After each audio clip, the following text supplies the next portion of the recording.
11th century was an era of intrigue, intellectual brilliance, and shifting powers. A time when the very nature of Western Asia seemed to be shaped by echoes of conflict and enlightenment. It is a region that has been fiercely contested since ancient times, and on the crossroads between several civilizations. To the west was the Byzantine Empire, also called the Eastern Roman Empire. It was the continuation of the Roman Empire in its eastern provinces after the western part collapsed in the 5th century. In the south lay the two Shiite dynasties that ruled the Middle East, the Fatimids in Egypt and the Buyids, who controlled much of what is now Iraq and Iran. In the Far East, the Ghaznavid Empire ruled over large parts of eastern and western Asia. But this region was about to experience a political shockwave that would change Western Asia forever. A group of people who had recently converted to Islam were about to storm out of Central Asia, the Seljuk Turks.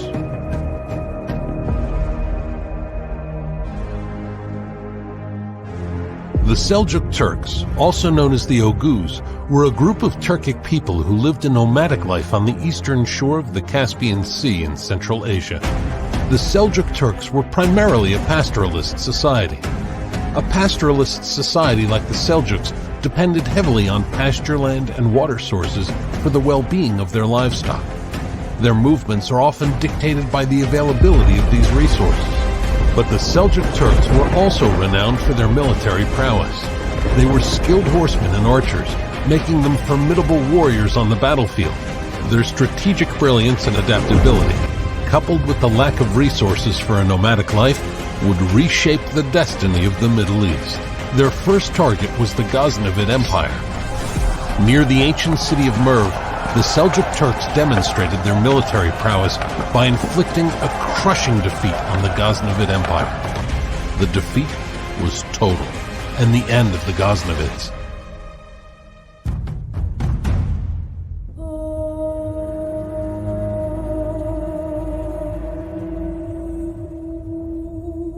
This Seljuk army was led by Chagri Beg and his brother Tugrul Beg.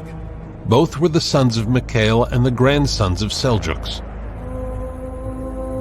But there was a problem. A significant issue arose as Tugrul's forces were predominantly Turkmen-based. This had far-reaching implications for the character of Seljuk governance.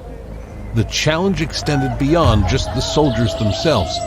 It also encompassed their dependents and livestock. For instance, a single Turkmen family might possess approximately 100 sheep for subsistence. Therefore, a formidable army of 3,000, the scale of Tugrul's entry into Nishapur in 1038, would have been accompanied by a staggering 300,000 sheep, not to mention other sizable livestock. These numbers put immense pressure on the countryside, exacerbating the famines from which Khorasan was suffering in this period. As the Christian chronicler Bar Hebraeus puts it, in every place where his troops meet, together they plunder and destroy and kill. And not one district or quarter is able to support them for more than 1 week because of their vast number.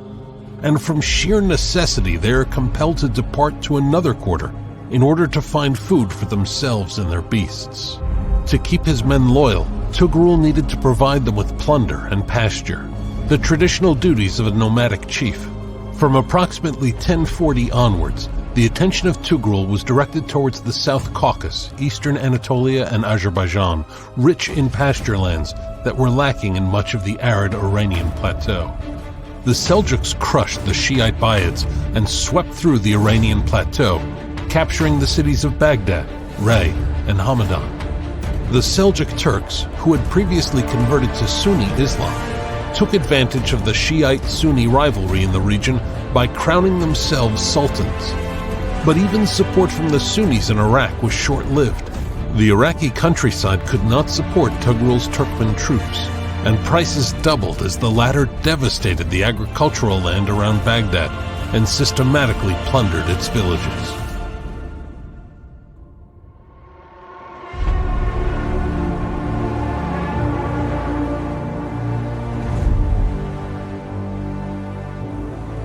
In the 1040s, Tughril began his conquest of Azerbaijan. His campaign was directed against the Rawadids, who ruled most of the region. The Seljuk Turks overran the entire country and managed to settle in Urmia. They laid the foundation for the first continuously living Turkic community in Azerbaijan. It was to become an important settlement as the Seljuks used it for later raids into the Caucasus. For the next 20 years, Iran and Shirvan were raided by the Oghuz. In one of these raids, they even managed to capture the local ruler of Shirvan. The pasture-rich land in Iran, which was also very flat, was perfect for the nomads. But in 1063, despite several marriages, Tughril died childless. His successor became Chagri Beg's son, Alp Arslan. Upon assuming the role of Sultan, Alp Arslan swiftly initiated a major expedition into the Caucasus. Progressing from Marand along the river Kur through Nakhchivan, his army effectively secured dominance over the southern Caucasus. In 1064, the Seljuks besieged the Armenian city of Ani, which was an important trading and fortification site for the Byzantine Empire. After 25 days of siege, the city of Ani fell to the Seljuk Turks. The city was soaked in blood, and the entire garrison that resisted was slaughtered. Those who survived were taken as slaves by the Seljuk Turks. The first gate to Anatolia was open.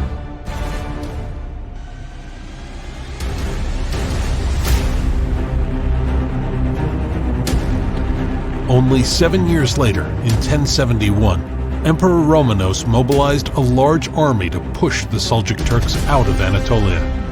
But it was to end in absolute disaster. A decisive and crushing defeat was inflicted upon the Byzantine Empire by the Seljuk Turks in the Battle of Manzikert, and even Emperor Romanos was taken prisoner. It was a major victory for the Seljuk Turks. Most of Anatolia was now open to them, and the nomads arrived en masse and brought the area that had been dominated by the Byzantines for centuries under their control. The scale of these events, which only happened within 30 years, would change the entire region. This was only the beginning of an even greater conflict that would await this region in the future.